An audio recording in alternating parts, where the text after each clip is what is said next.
દેવતાઓ અને દાનવો બધા મળી અને સમુદ્ર મંથનની શરૂઆત કરી છે. ભીમપલાસ સમુદ્ર મંથનમાં દેવને દાનવ સર્વે મળીને સાગર મથવા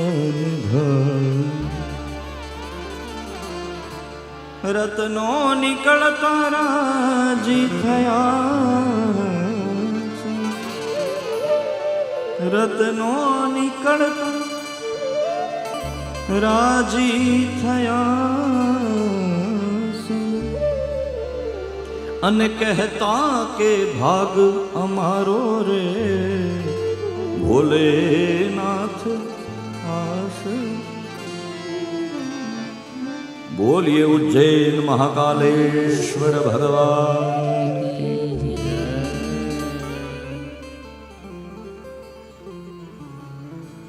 દેવતાઓ અને દાનવોએ ભેગા મળી એમ કહેવાય કે સમુદ્ર મંથન શરૂ કર્યું છે. ધીમે ધીમે ધીમે ધીમે ધીમે કરતા મંથન કરતા સંસાર રૂપી સમુદ્ર છે, એમાં દેવતાઓ એટલે સારા માણસો, દાનવો એટલે ખરાબ માણસો, બધા ભેગા થઈને સમુદ્ર મંથન કરે છે. એ સમુદ્ર મંથન થઈ રહ્યું છે કર્મનું પ્રતીક છે. દેવતાઓ સારા માણસનું પ્રતિનિધિત્વ, પોઝિટિવ માણસોનું પ્રતિનિધિત્વ કરે છે. દાનવો નેગેટિવ ઉર્જાનું પ્રતિનિધિત્વ કરે છે. મંદરાચલ પર્વતનો રવાયો છે, વાસુકી નાગના નેત્રા છે. સમુદ્ર મંથન શરૂ થયું. અલગ અલગ અલગ અલગ વસ્તુઓ નીકળવા, લક્ષ્મી, કૌસ્તુભ, પારી, જાતક, સુરા, ધન્વંતરિશ, ચંદ્રમા આદિ આદિ વસ્તુઓ નીકળી છે. જે માણસો જેના માટે યોગ્ય હતા એને એ વસ્તુઓ આપવામાં આવી છે. કથાને આપણે કારણ કે આજ જ કૃષ્ણ જન્મ છે, બોલો નારાયણ, તો એ થોડા સમાસ અભ્યાસ ભેદતઃ એ ન્યાયથી આપણે કથાને દર્શન કરીશું.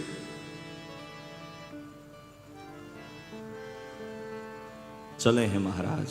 સમુદ્ર મંથનમાં પછી તો પારિજાત વૃક્ષ નીકળ્યું છે, ઇન્દ્રને આપ્યું છે. લક્ષ્મીજી ભગવાન નારાયણ સાથે જોડાયા છે. કૌસ્તુભ મળ્યો, ભગવાન નારાયણને આપ્યો છે. એક પછી એક હારી ઐરાવત હાથી આવ્યો છે, ઇન્દ્રને આપ્યો છે. ઘણી બધી વસ્તુઓ સ્વર્ગમાં ગઈ ને એટલે દાનવોએ કર્યો વિરોધ. આવું હોય કે બધું તમે જ ઉપાડી જાઓ છો, હવે જે નીકળે એ અમારું, કાંઈ વાંધો નહીં. વળી પાછું સમુદ્ર મંથન શરૂ થયું. નીકળી સુરા, મદિરા, દાનવો લઈ ગયા છે, એને પીવે છે.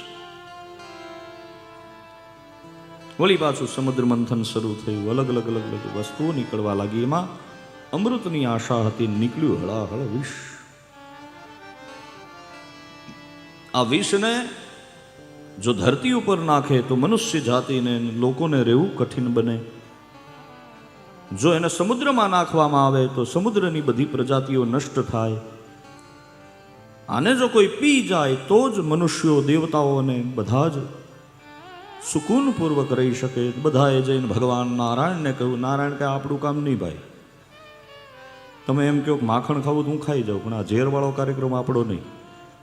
તો મહાદેવ પાસે જાઓ. દેવતાઓ, દાનવો અને બધા મળીને ભગવાન મહાદેવ પાસે કૈલાસ પર્વત ઉપર ગયા છે. જઈને ભગવાન મહાદેવને કીધું કે મહાદેવજી તમારું કામ પડ્યું છે એટલે આવ્યા છે. મને ખબર છે આમાં કોઈ કૈલાસે આટો મારવા આમાં કોણ આવે, બોલો શું કામ હતું? હાથ જોડીને બધા પ્રાર્થના કરવા લાગ્યા. ભવાની શંકરૌ વંદે શ્રદ્ધા વિશ્વાસ રૂપિણૌ યાભ્યામ વિના ન પશ્યંતિ સિદ્ધાહ સ્વાંતસ્થમીશ્વરમ.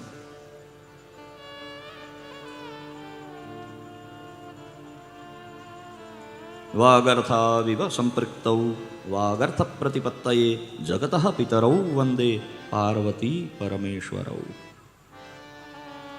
ભગવાન મહાદેવ કહે કહો શું કામ હતું? બોલે બાપજી અમે છે ને અમૃતની આશા હતી, સમુદ્ર મંથન કરતા હતા, સમુદ્ર મંથનમાંથી ઈચ્છા હતી કે અમૃત નીકળે પણ નીકળ્યું વિષ. તો બાપજી જો તમે પી જાઓ તો કે હું પીવું તો એમાં ફાયદો થાય કોઈ નહીં? કે હા અમને બધાને ફાયદો થાય. શું ફાયદો થાય છે કે જો મનુષ્યોને પણ ધરતી લોક ઉપર રહેવું સહેલું થઈ જાય, સમુદ્રમાં જો આ વિષ નાખીએ તો એ સમુદ્રની બધી પ્રજાતિઓ નષ્ટ થઈ જાય. આ વિષ જો તમે પી જાઓ તો બધા હરખા જીવે. તો મહાદેવ કે એમાં શું વાંધો, લાવો ને. ઘટ ઘટ ઘટ કરીને મારો મહાદેવ આ વિષ પી ગયો છે. અને જ્યારે મારો મહાદેવ